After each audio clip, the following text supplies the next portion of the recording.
held and then ultimately let loose. Many of those people we will never find. Well, we don't need to adjudicate them, do we? I mean, if they haven't turned themselves back in the acceptable amount of time, haven't they violated their asylum-seeking status? They absolutely have. And they can be deported. They'll have to be sent back when they're found. But the others, the 100,000 plus that are coming each month, you don't have the magistrate teams to deal with that. So, I thought this new deal was going to avoid that. It's not simply one No, you have to.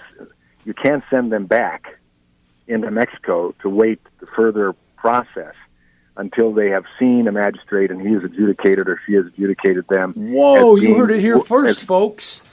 I wasn't aware of that. Alex, did you have a comment on that? Well, it seems ludicrous that you have to, give them a trial in front of a judge to send them back. It was my understanding that for refugee status, if Mexico becomes a safe haven, that they can't claim refugee status in the U.S. if they cross through Mexico to get here. You're saying that they have to see a magistrate just so that we can send them back to wait? Yeah, if they ask for asylum and have the proper information, and there's plenty of the liberal lawyers that are down there giving them exact words to say, we have to deal with them. Now, they can be sent back relatively quick, but we have to have people that they can appear before to do that, get them back. How hard would it be to change? It's not it's again, goes to our laws right now, immigration laws that have to be changed. But we are living under the laws that we have in place, and the American public gave us a Democrat majority in the House that will slow us down on the effort to fix the immigration law system as well as secure the border. Congressman, I've always said that we need to change the laws in which if they want asylum, they have to file for asylum either at a U.S. embassy or a consulate. Yep. Wouldn't that simplify things? Oh, that would, and that's what the president wants to do as well. But that takes a change in law. Fortunately, the president has got the ability to send people back to Mexico as soon as possible. Doesn't happen overnight, but as soon as possible to await their hearing for further asylum or any other legal immigration status. So we can do that now. But again, the glut of people that are coming, you stop and think about it. 144,000 came last month. Over 100,000 a month before, 100,000 a month before that. And this will continue until people all of a sudden realize, I'm not going to get across that border. I'm going to spend my time in Mexico, and some will say, fine. But I think at that point, Mexico is going to start to say, hey, we want to find a better means by which we can keep them in a country on the south side of our border.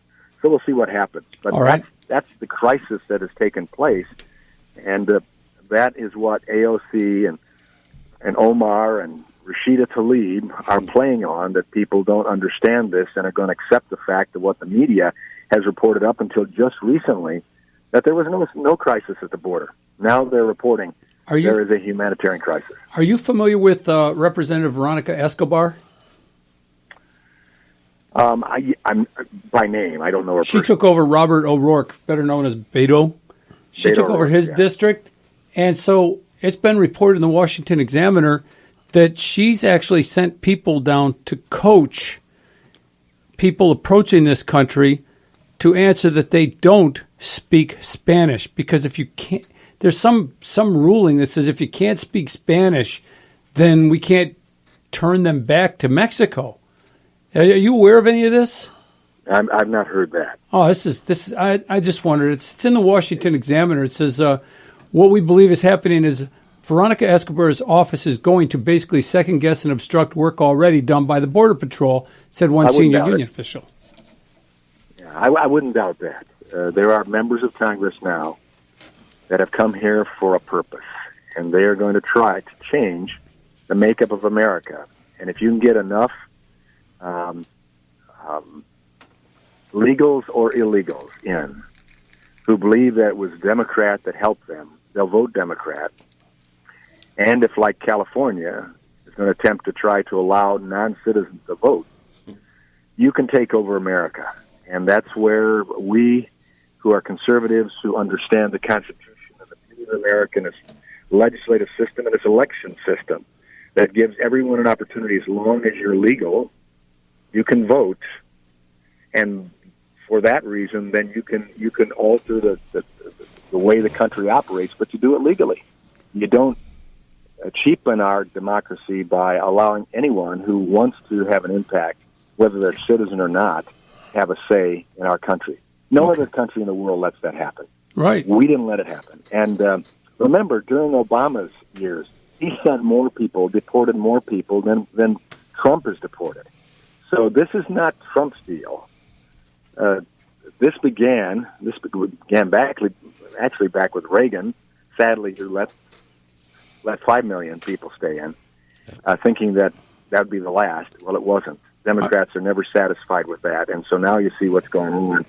And Obama brought it up to a massive influx. Okay, Tim. Two things. One is, I thought that under Obama, he was claiming deportations as people who were turned back at the border. So that's how he got that high number. It wasn't that he was actually hunting the country for them, but he was, cheating on his numbers. And another thing is, Alex has a question. Well, a quick point is that doing your math at 144,000 a month, that's 1.68 million a year at that rate. And also, maybe it's not a problem with the immigration laws as the interpretation of those immigration laws through federal judges. Well, that's been a problem, too. Absolutely. Federal judges, and that's why it's so great that our president now has been able to, I think as of last week, confirm 130 new federal judges. Thank you, Jesus. That's not including Kavanaugh and Gorsuch. Though these are federal court judges across the country. And some of those are probably going to be clinkers. You try your best, and some will be clinkers. What, you mean like John Roberts? Well, let's still give him some time. He's made a couple of bad decisions that I've seen, that's for sure. Well, this census question was one. He was way out of his lane, but I'm not a scholar, so I don't know anything. Well, Congressman, I just want to say I think coming up 2020, Michigan can see some good news. I think the only reason it went Democrat last election is because of the pot question. I honestly believe that. And I don't think most of them will be back out to vote again. They're going to be too busy in their mom's basement smoking. Yep. And speaking of 2020, so there was a Supreme Court ruling that said that racial... Oh, my goodness, you fixed the clock wrong. Tim, thanks for joining us. Have a blessed day, Tim. All right, Tim, thank you very much. And folks, hey, come on in back next week when Gary's here and we can do this a lot better. This has been Ed and Alex and Pastor Rick. Thank you very much. You have a blessed week.